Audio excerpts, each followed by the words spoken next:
Look where I'm at. I'm literally back in my old Montessori classroom, and it is like so crazy to be here because, as I told y'all, like this is literally my first grade, second grade, and third grade classroom, and it's also the classroom that I taught in. So not this past year, but the year before. And so I'm back because I'm doing a summer camp, and we do a lot of our activities inside the classroom.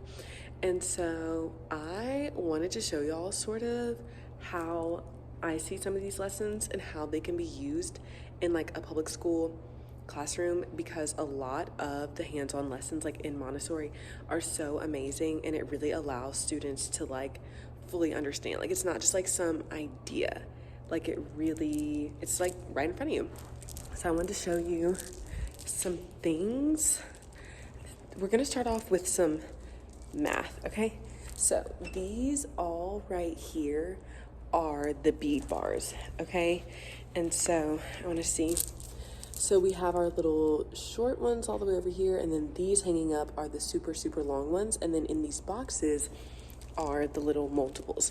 And so this, in my opinion, would be super, super good for teaching multiplication. And I don't want to mess up the classroom, but there's another lesson that's also really good for multiplication, but this is just something that I was thinking of, and I need to figure out where to put my phone. Okay, so I got out this little box. It's the 9s, and then I got out this chain as well. I'm gonna see if I could move y'all somewhere a little bit different. Okay. I'm like literally taking over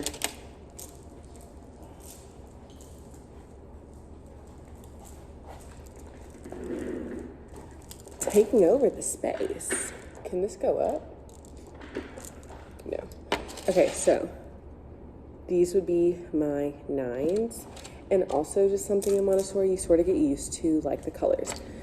Okay, so you would have students, these are our little multiples, and you can connect this to skip counting. They all have a little number on them.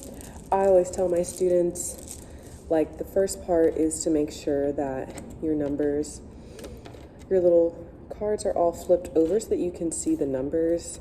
Also, something about Montessori materials is like a lot of the pieces are so small that they get distracted, they're working, they're chatting, and they lose the pieces. So it's always good to just check in and make sure that like your inventory is good. Okay, so the first step is they're gonna start with the first bead and then they count. And it's 1, 2, 3, 4, 5, 6, 7, 8, 9. And then at that last bead, they would get this and put 9, okay? And then they would label the rest of them.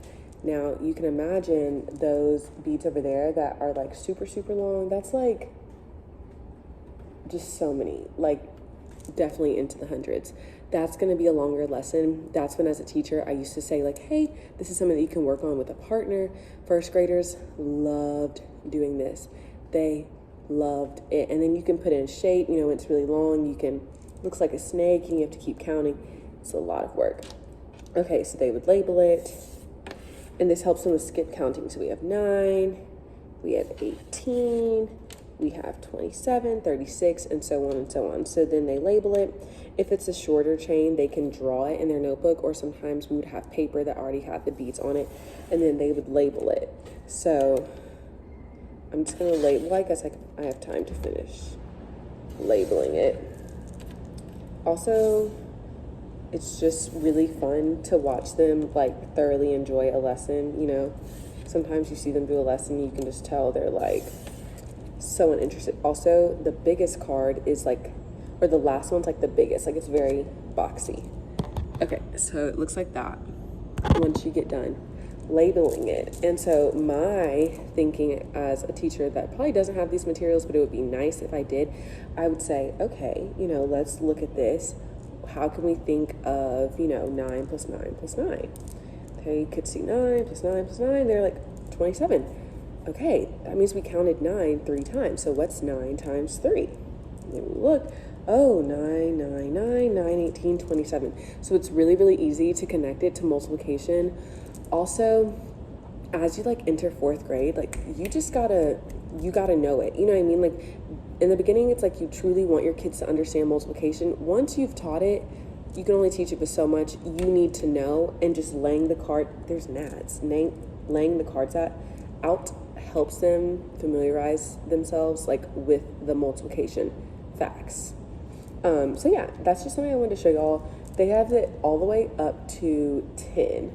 Obviously the 1, it's just 1. It's just like, I mean, that's your basic.